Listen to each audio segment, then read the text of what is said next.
I'm Colton Clairmont, And I'm Johnny Prouty. and this is Hoofbeat News.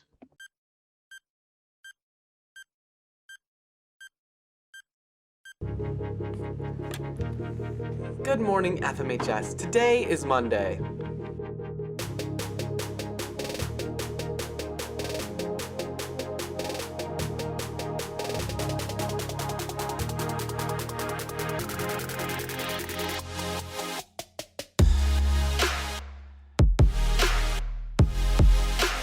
Today is December 15th, 2020, and we are back with another week of FMHS news for you. Up first this week is Joe, with a profile of one of Fort Morgan's most popular local businesses, the Body Firm. At 721 East Platte Avenue lies the Body Firm, a gym owned and operated by two Fort Morgan natives, Mark and Paula Huff. With classes, personal training, and state-of-the-art workout equipment, the Body Firm offers a healthy environment to exercise. And especially in quarantine, it's important for our minds, bodies, and souls to stay active. But sometimes it's hard to get started. I sat down with Paula Huff to talk about what inspires her. What inspires me in my day-to-day life? That's a tough question. I would just say people in general. I like being around people. And that's why I love my job and my coaching, is because I get to be around people all day, every day. And lucky for me, my job's a happy one. So I don't get grumpy people in here. I get happy people in here. Paula has founded a business on exercise, which has enabled her to make new relationships to coworkers and regulars. But in what other ways has exercise benefited Paula?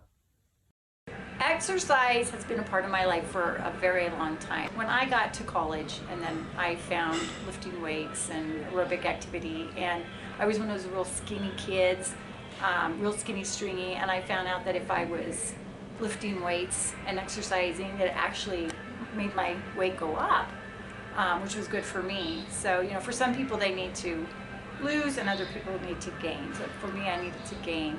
And I kind of got hooked on that.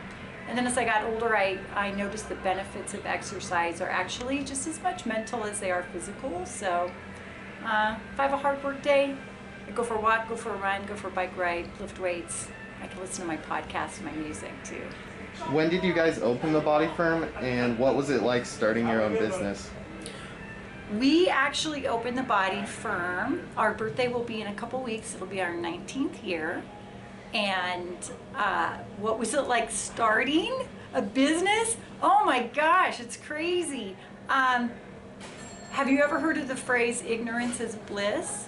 Because if you knew what it would take to start a business, no one would ever start a business. It's good to just go in with just enough information that you're not gonna, die right off the bat, but naive enough that you're just like, oh my gosh, if I would have thought of that, I wouldn't have done it. Yeah, starting a business is terrifying. But even more terrifying is keeping it open that first 4, 5, 6 years. But it's also really fun and empowering, and makes you feel good when you're doing a business like mine and can help other people. But when Paula and her husband Mark opened the Body Firm, they never expected a global pandemic.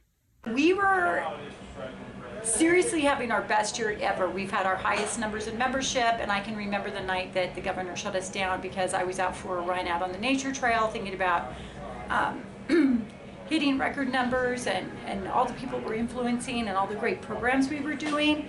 And then I get the phone call from one of my personal trainers and my manager that we're being shut down. And we just thought it was going to be a week or two, and we were shut down for 82 days straight. I'll put it this way, closing a business for a week is business suicide. Closing a business for 3 months is crazy. People, I don't think, realize that just because the doors are closed, yeah, we can't bring in income, for sure, but our expenses are still there. So there's still mortgages, there's still utility payments. We had to worry about labor. We have 20 employees, and we tried for the first months to pay them without income coming in because we had some money saved, but there's no way we could have paid for 3 months of labor. So that horrible time where we had to let our 20 employees go and get on unemployment was the most devastating for us. And trying to rebuild back as we're opening. So that brings me to my next question. What are some new precautions that you have taken to with the body firm?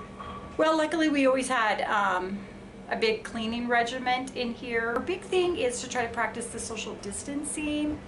So we make sure that every other piece of cardio is blocked off. We let people work out beside each other if you know there's someone that they shelter with in their homes, because we get family members in here. Most people don't like to get in everyone's bubble when they're exercising anyways. But the best thing is that we know that this is an airborne virus, and when we opened up, 19 years ago, we have a filtration system in here anyways that exchanges our air every 9 minutes. So that's probably the safest thing we have in here. But despite the coronavirus outbreak, Paula agrees it's still important to stay active even in these trying times. More important than ever to stay active. You think of how many people have died from coronavirus, and that just scratches the surface of how many people are dying from heart disease and diabetes. Sometimes if you have diabetes 1, that's different, that's a genetic thing, but diabetes 2, you're talking about just what your habits are. I don't want to say we have 100% control over, but we have some control over by our daily habits. So important for people to be healthier now more than ever. The body firm employs 20 people, one of them being Cody Davis, who also happens to work at Fort Morgan High School. So I am a personal trainer, and I also instruct classes. I teach 2 of the same class, so 2 days a week I teach the same class.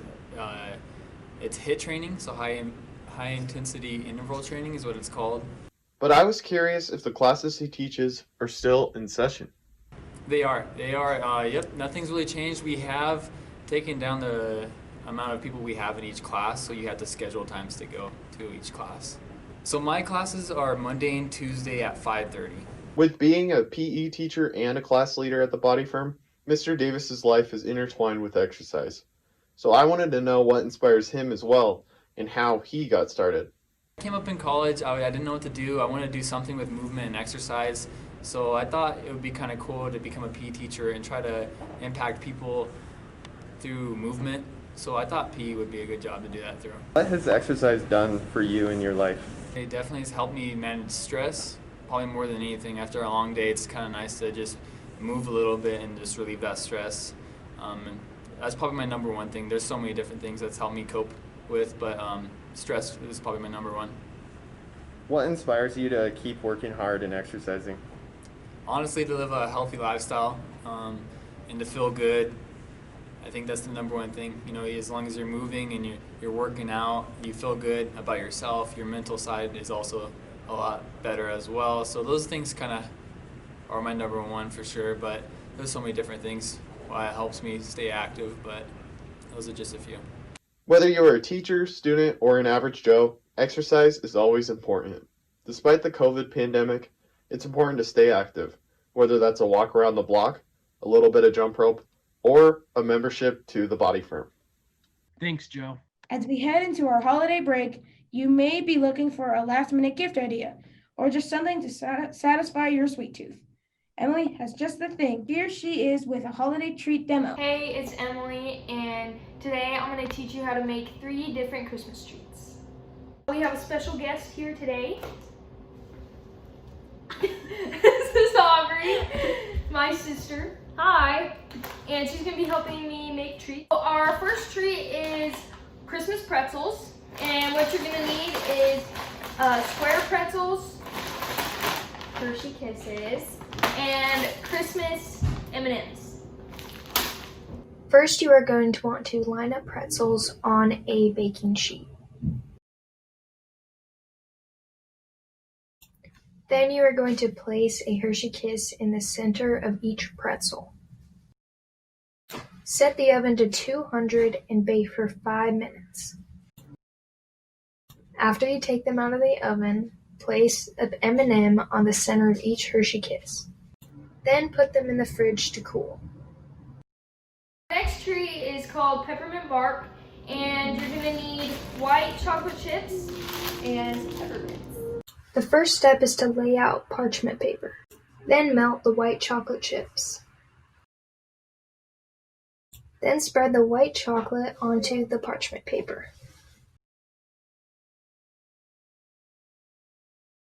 After you finish that, crush up your peppermints. Then spread them on top of the white chocolate. After you're done spreading the peppermints, put it in the freezer. The last treat that we're gonna make, they're called O's. It's a family tradition of ours to make them at Christmas time. And what you're gonna need is vanilla wafers that you crush up, almonds, A symphony bar, and milk chocolate. First, you want to melt your chocolate and then add almonds to it.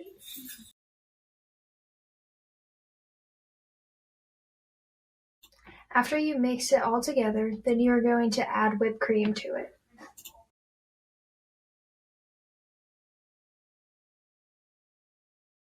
Then you're going to want to put your vanilla wafers into a separate bowl.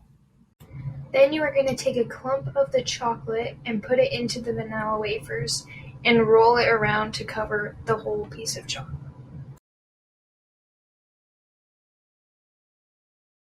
We hope you enjoyed the video. Here are our finished products.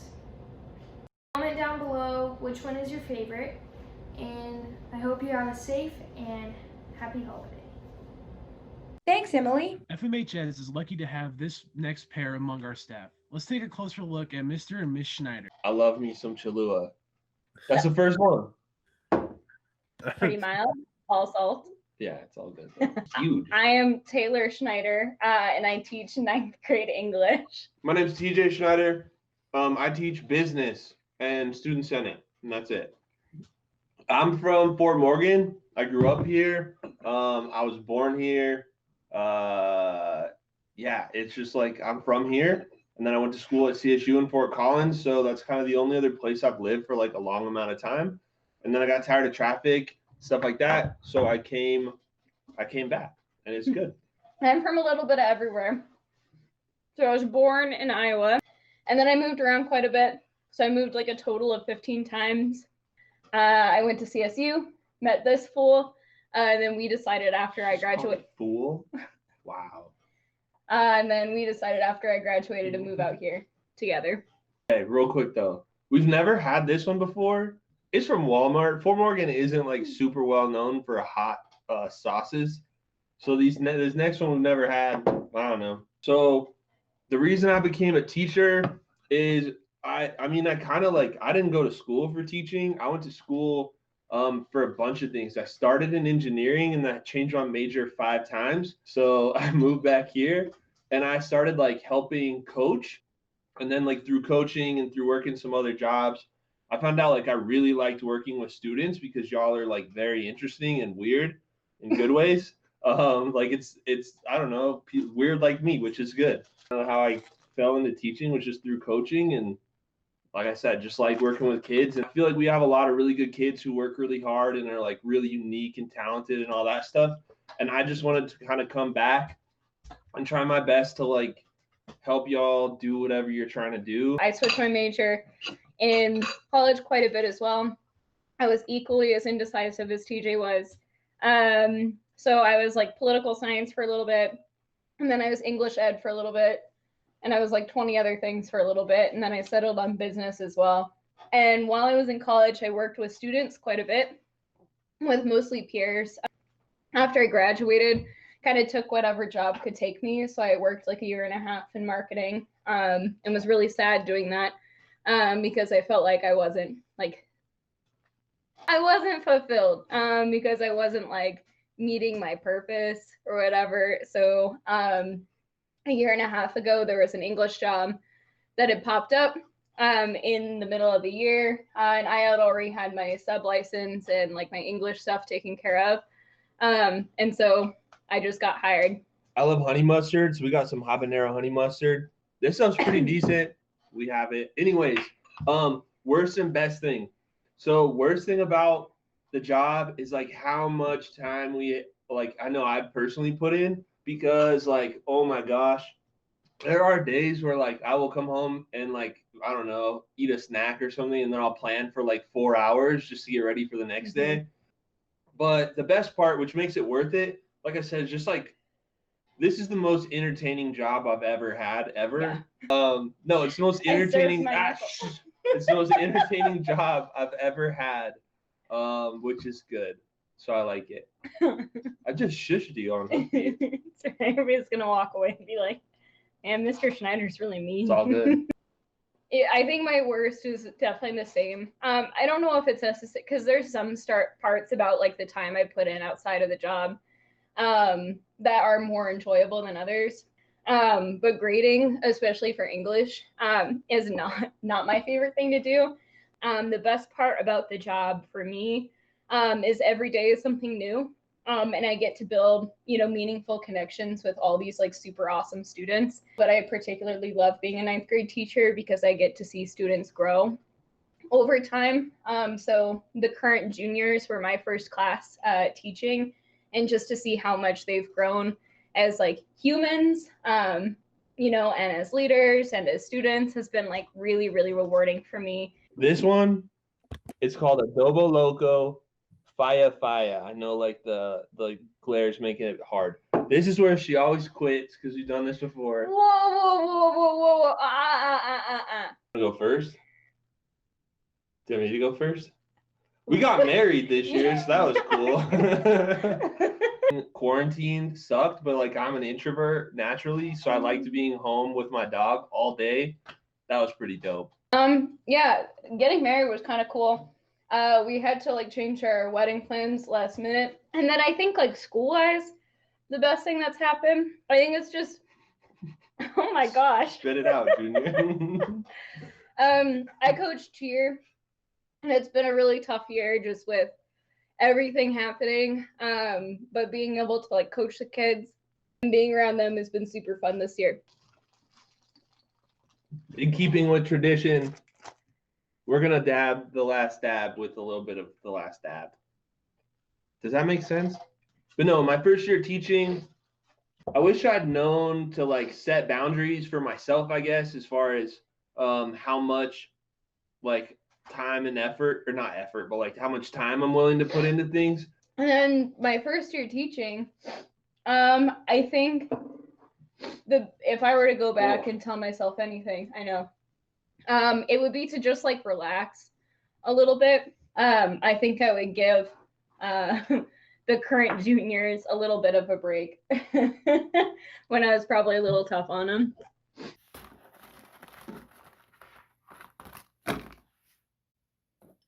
Best advice I could give to my students is very similar to the advice that I got as a first year teacher. Of like, don't be afraid to fail. Fail, that's fine. Like that is literally part of life. The biggest thing, and I tell my students this all the time, is to put out into the world what you wish to, have back, and be kind to other people, and do your best to spread positive energy. It's really important to me, that my students and that all students really take the time to understand other people and put out positive energy.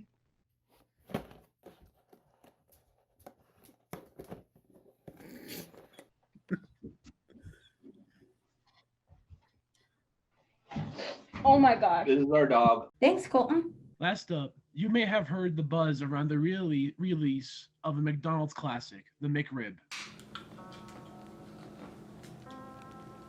Hello, and welcome back to another Hoofbeat segment. So today, I'm going to be trying something that recently just came back out from McDonald's.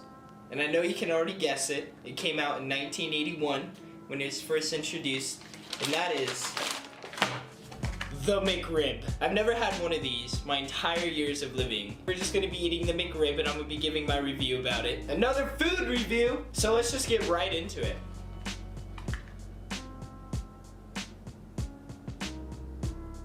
This looks like absolute garbage. Look, you got onions, pickles, and then the rib itself. I don't even know how to pick this up right now. I mean, it smells good. I have to say, I'm not really too excited to try it anymore after seeing it, so we're just gonna take a bite of it and just see what happens.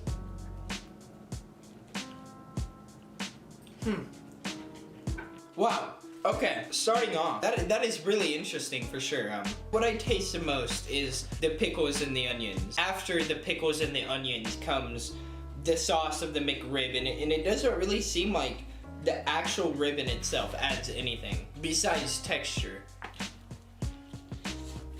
So that bite that I just took, it had no onions or pickles. It was just a McRib in the bun. I tasted the sauce. But the rib itself, it's just there. It's like a filler. It tastes like cafeteria meatloaf. It doesn't taste like anything. It tastes like onion, pickles, and sauce. Now what do I think about it? Like, as in, like, should you buy it? The meat isn't seasoned. You taste more of the sauce, you taste more of the onion, and you taste more of the pickle than you taste anything else. The bun is there to hold it together. The McRib is there for texture. Why am I getting angry? I wanted it to be more. I wanted it to live up to its hype. But the McRib, it's just there. It's a good snack if you don't want to fill up before dinner time because mommy says don't eat before dinner because you won't eat your dinner. Get a McRib because I'm still not satisfied. Thanks, Uriah. That's all the news we have to share with you this week, FMHS. From all of us here at Hoofbeat, have a great break, FMHS.